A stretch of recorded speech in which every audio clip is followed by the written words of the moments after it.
Uma boa tarde, né? Ou uma boa noite, ou bom dia, não sei a hora que você vai ver esse vídeo, né? Na palavra e nessa doutrina, começando mais uma mensagem. Bom, esse vídeo é alertando aos cristãos, né, sobre livros que os cristãos devem fugir, né? Dois livros aí, né? O primeiro livro, o livro Falso de Enoque, né? E o livro de Mórmon, né? Que é pela Igreja dos Santos dos Últimos Dias, né? Bom, acompanha aí essa mensagem. Enoque, primeiro Enoque, capítulo 6, 7. Olha só. E aconteceu que quando os filhos dos homens se multiplicaram, nasceram-lhes belas filhas. Os anjos, filhos do céu, as viram e desejaram-nas e disseram uns aos outros: Venham, escolhamos esposas dentre as filhas dos homens e geramos filhos. Bom, continuando. E eles tomaram esposas, cada um escolhendo para si, e começaram a entrar nelas, e a se contaminar com elas. E ensinaram-lhes feitiçarias, encantamentos e o corte de raízes, e revelaram-lhes plantas. Bom, vamos lá? Bom, o livro de Enoque fala que anjos tiveram relações com mulheres, né? Acabei de mostrar aí um trecho da parte do livro de Enoque, né? Fala que anjos também ensinaram feitiçarias, né? Então vamos lá? Mateus 22:30 diz assim: Na ressurreição, as pessoas não se casam, nem dão, nem são dadas em casamento, mas são como os anjos do céu. Marcos 12:25 Pois quanto os mortos ressuscitarem, serão como os anjos do céu, e ninguém casará. Continuando aí. Lucas 20:34 Jesus respondeu: Nesta vida, os homens e as mulheres casam. 35 Mas as pessoas que merecem alcançar a ressurreição e a vida futura não vão casar lá. Bom, Gálatas 5, versículo 19 diz assim: As coisas que a natureza humana produz são bem conhecidas. Elas são a imoralidade sexual, a impureza, as ações indecentes, a adoração de ídolos, as feitiçarias, as inimizades, as brigas, as ciumeiras, os acessos de raiva, a ambição egoísta, a desunião, as divisões, as invejas, as bebedeiras, as farras e outras coisas parecidas com essas. Repito o que já disse: aos que fazem essas coisas não receberão o reino de Deus. Bom, vamos lá? Outro texto aí. Atos 19:19 diz assim: E muitos daqueles que praticavam feitiçaria ajuntaram os seus livros e os trouxeram para queimar diante de todos. Quando calcularam o preço dos livros queimados, o total chegou a 50.000 moedas de prata. Em Atos 19:19, o texto relata um episódio em Efésios, na cidade conhecida por práticas mágicas e ocultistas. O versículo diz: E muitos dos que tinham praticado artes magicais reuniram seus livros e os queimaram. Daí, né, como eu mostrei ali na Bíblia, na própria Bíblia, né? Por que queimaram os livros? Conversão genuína. Essas pessoas haviam se convertido ao cristianismo e decidiram abandonar completamente suas práticas antigas. Queimar os livros em público foi uma forma de testemunho mostrando que não voltariam atrás. Valor simbólico e econômico.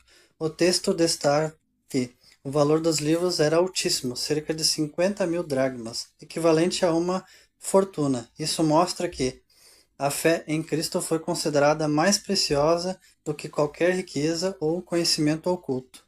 Separação do ocultismo. A ação simbólica, a rejeição das práticas mágicas, aliando-se com a condenação bíblica ao ocultismo. Deuteronômio 18, 10, 12.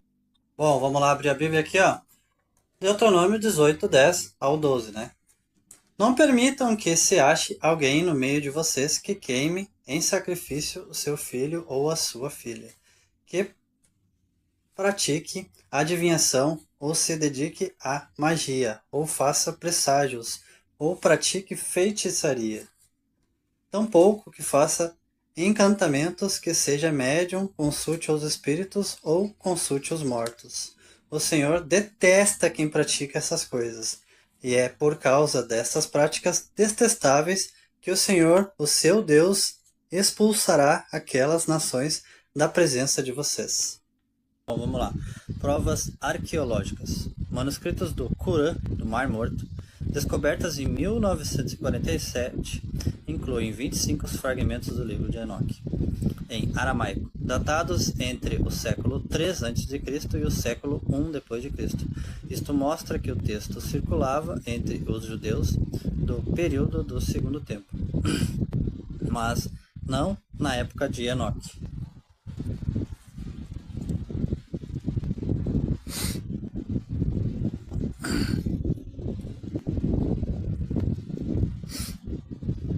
Diversas versões linguísticas. O livro foi preservado em etíope, ge'ez, além de fragmentos em grego, latim, sírico e copta. Essa diversidade indica que o texto foi traduzido e adaptado, não um original único. Provas científicas. A datação por carbono 14 e paleografia, estudos recentes usando inteligência artificial e análise paleográfica confirmam que os manuscritos do Corão datam de cerca de 200 a.C. Isso reforça que o livro foi escrito muito depois de Enoque, que viveu antes do dilúvio. A natureza pseudográfica, a ciência textual classifica o livro de Enoque como pseudográfico, escrito por autores anônimos, mas atribuídos a uma figura antiga para dar autoridade. Isso era comum em textos judaicos apocalípticos do período intertestamentário. Manuscritos e códices. Papiro Chester Beat, século IV d.C., preservam partes do livro de Enoque em grego. Indicam que o texto foi traduzido e adaptado, não um original único. A versão etíope, a ge'ez, o livro, sobreviveu principalmente em etíope, mas isso é uma tradução tardia. Mostra que o texto foi transmitido em várias línguas, grego, latim, sírico e copta, reforçando sua natureza compilatória. Fragmentação. Nenhum manuscrito completo existe, apenas pedaços foram preservados. Isso demonstra que o livro nunca teve uma forma única e íntegra.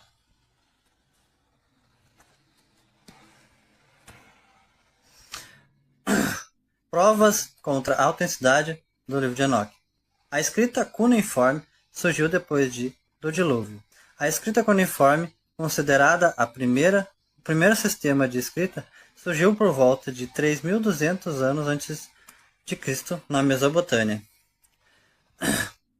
Se Enoque viveu antes do dilúvio, não havia escrita disponível em sua época. Enoque não estava mais na terra. Gênesis 5:24 afirma: Enoque andou com Deus e já não foi encontrado, pois Deus o havia arrebatado. Ou seja, Enoque foi translatado antes da invenção da escrita. Se não estava mais na terra, não poderia ter escrito ou deixado manuscritos. A carta de Judas não cita um livro. Judas 14:15 menciona uma profecia atribuída a Enoque, não um livro. Isso mostra que havia tradição oral sobre Enoque, mas não um texto escrito. A citação é de palavras, não de um documento. Judas não cita livro nenhum. Judas cita uma profecia. Olha só, Judas 1:14. Foi Enoque, da 7ª geração, a partir de Adão, quem há muito tempo profetizou isto a respeito deles. Olhem, o Senhor virá com muitos e milhares de seus anjos para julgarem todos ele virá a fim de com todos os que não querem saber de Deus, por causa de todas as más ações que praticaram e por causa de todas as palavras terríveis que esses pecadores incrédulos disseram contra Deus. Resumo da profecia. Autor citado, Enoque, o sétimo depois de Adão. Conteúdo, ele anunciou que o Senhor viria com milhares de seus anjos. Objetivo, julgar os ímpios, condenar suas obras e palavras contra Deus. Aplicação cristã. Esta profecia é entendida como referência à segunda vinda de Jesus, quando ele virá em glória, acompanhado dos santos e anjos para exercer o juízo. O livro de Enoque é apócrifo. Todos os concílios da Igreja, Niceia, Laodiceia, Hipona, Cartago, rejeitaram o livro de Enoque como canônico. Foi classificado como apócrifo, ou seja, não inspirado. Até hoje, nenhuma tradição cristã o reconhece como escritura oficial. Só existem fragmentos incompletos. Os manuscritos encontrados em Corã, no Mar Morto, são apenas fragmentos em aramaico, datados entre 200 a.C. a 100 d.C. Nenhum manuscrito completo existe, apenas pedaços preservados em etíope, grego e latim. Isto prova que o texto foi transmitido de forma parcial e tardia. Trechos do livro de Enoque, onde Enoque fala com Deus e anjos. Olha só um trechinho aí para você ver como não é contra tudo que a Bíblia fala. Provas, né? Olha só. Parte do livro. Enoque diante de Deus. No livro de Enoque 1, Enoque 14, 18 ao 23, Enoque descreve sua visão do trono de Deus. Eis que vi grande glória, e o trono estava cercado de fogo, e o grande glorioso se assentou, a sua veste era mais brilhante que o sol, e mais branca que qualquer neve. Nenhum anjo podia entrar e contemplar a face do glorioso, mas eu fui levado até. Aqui, Enoque afirma ter sido levado à presença direta de Deus, algo que a Bíblia canônica não relata. Enoque 1, do 12, do 3 ao 6.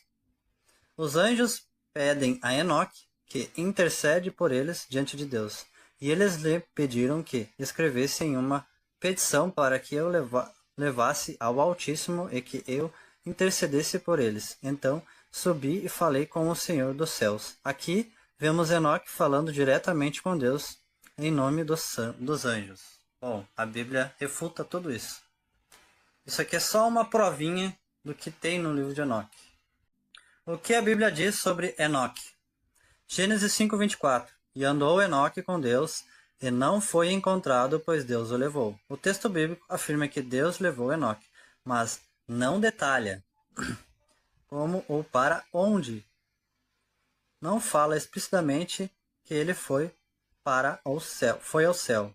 Hebreus 11:5. Pela fé, Enoque foi translatado para não ver a morte, e não foi achado porque Deus o translatou. A Bíblia confirma que Enoque não experimentou a morte, mas não descreve uma viagem ao céu, como no livro de Enoque. Quem foi ao céu segundo a Bíblia? João 3,13. Ora, ninguém subiu ao céu, senão aquele que desceu do céu, o Filho do Homem, que está no céu. Jesus afirma que ninguém foi ao céu, exceto ele mesmo. Atos 2,34. Porque Davi não subiu aos céus. Até mesmo Davi, considerado um homem segundo o coração de Deus, não foi ao céu. Viu a Deus plenamente. João 1,18. Ninguém jamais viu a Deus.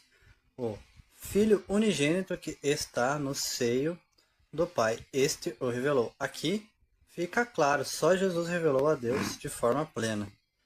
1 Timóteo 6,16. O qual sozinho possui a imortalidade e habita em luz inacessível a quem nenhum dos homens viu nem pode ver. Deus é invisível e inacessível, ao homem em sua essência. Moisés e outros tiveram revelações parciais. Êxodo 33:20. Não poderás ver a minha face, porquanto o homem nenhum verá a minha face e viverá. Deus disse a Moisés que ninguém poderia ver sua face diretamente. Só Jesus viu e revelou o Pai. João 6,46. Não que alguém tenha visto ao Pai, salvo aquele que é de Deus. E este tem visto ao Pai. Somente Jesus viu o Pai diretamente. Colossenses 1,15. E ele é a imagem de Deus invisível, o primogênito de toda a criação. Jesus é a revelação visível de Deus invisível. João 17,17. Santificai-vos na verdade, a tua palavra é a verdade. Bom, partes que, contradizem a Bíblia, né? Vamos lá. A primeira parte do livro de Mormon, né? Está em 3 Nef 11:8 ao 10. Jesus aparece nas Américas, né? Refutado por Atos 1:9 ao 11. Após a ascensão, ele voltará da mesma forma, sem viagens às Américas, né? Isso aqui é uma mentira, né? Bom, vou mostrar lá, peraí. Bom, peguei aqui, né, uma parte do livro, né? Que é a que eu falei, né? Que é 3 Nef, né? Do capítulo 8, né? Que diz assim: Jesus Cristo mostrou-se ao povo de Nef, enquanto a multidão se achava reunida na terra de abundância, e ministrou entre eles, e desta forma mostrou-se a eles. Bom, a Bíblia refuta isso aqui, né? Em Atos, né? Capítulo 1, do 9 ao 11, diz assim, ó. Depois de ter dito isso, Jesus foi levado para o céu, diante deles. Então, uma nuvem o cobriu, e eles não puderam vê-lo mais. E eles ainda estavam olhando firmes para o céu, enquanto Jesus subia, quando 2 homens vestidos de branco apareceram perto deles. E disseram: Homens da Galileia, por que vocês estão aí olhando para o céu? Esse Jesus que estava com vocês e que foi levado para o céu, voltará do mesmo modo que vocês viram subir. Em 1 Néfim, né, do 13, capítulo 28, afirma que a Bíblia foi corrompida, né? Refutado por Isaías 48. A palavra do nosso Deus permanece eternamente. Manuscritos do Mar Morto confirmam a preservação fiel da Bíblia, né? Bom, vamos lá mostrar aqui no capítulo do livro, né? Bom, vamos lá. Olha só o que diz o livro de Mormons. Por isso que eu digo que os cristãos devem fugir. Olha só. Olha o que diz o livro. Só uma parte do livro. Olha só uma parte. Tá, né? Nesse capítulo que eu acabei de pegar aqui. No capítulo 13, ó. Olha só. Nef vê em visão. Que diz: a igreja do diabo, estabelecida entre os gentios. Olha só. Só isso aqui já, né? Já deixa você, né? Porque que eu tô dizendo para não ler esse livro, né? Agora, olha só o que vai dizer o resto. Entre os gentios. A descoberta e colonização das Américas. A perda de muitas partes claras e preciosas da Bíblia. Tá? Ou seja, está dizendo claramente que a Bíblia, né? Perderam parte da Bíblia, né? E chamando a igreja dos gentios, né? Nós, né? A igreja, né? De a igreja do diabo, né? Ou seja, isso aqui não é uma heresia? Bom, agora vamos para a Bíblia. Bom, Isaías 48, né? Diz assim: a erva seca, a flor cai, mas a palavra do nosso Deus dura para sempre. Bom, a arqueologia, né? Mosias 1:6, civilizações israelitas nas Américas, refutado pela arqueologia, povos pré-colombianos maias, astecas, incas, não mostra os vestígios hebraicos. Éter 1.15 Povos pré-nefitas vindos do Oriente Médio. Refutado por estudos de DNA indígenas. Origem asiática via Estreito de Bering. Placas de ouro, alegadas por Joseph Smith, mas nunca apresentados para exame independente. Toda a narrativa depende de apenas de testemunhos pessoais. Ou seja, né, Jesus não foi nas Américas, né? A Bíblia deixa claro que após a ressurreição ele aparece apenas aos discípulos na Judéia e Galiléia. Mateus 28, João 20 ao 21 e depois subiu aos céus. Atos 1:9 ao 11. Não há qualquer menção de viagens às Américas, né? Então, não existe outra revelação. Hebreus 1, do 1 ao 2, afirma que Deus falou definitivamente por meio do Filho. E Apocalipse 22, do 18 ao 19, adverte contra acrescentar ou tirar palavras da Escritura. Bom, vamos lá para a Bíblia, né? Vou mostrar para vocês. Apocalipse 22, 18, né? Diz assim: Eu, João, aviso solenemente aos que ouvem as palavras proféticas deste livro. Se alguma pessoa acrescentar a elas alguma coisa, Deus acrescentará ao castigo delas as pragas descritas neste livro. E se alguma pessoa tirar alguma coisa das palavras proféticas desse livro, Deus tirará dela as bênçãos descritas neste livro, isto é, a sua parte da fruta da árvore da vida e também a sua parte da cidade santa. A Bíblia não perdeu nada, né? Não perdeu nada.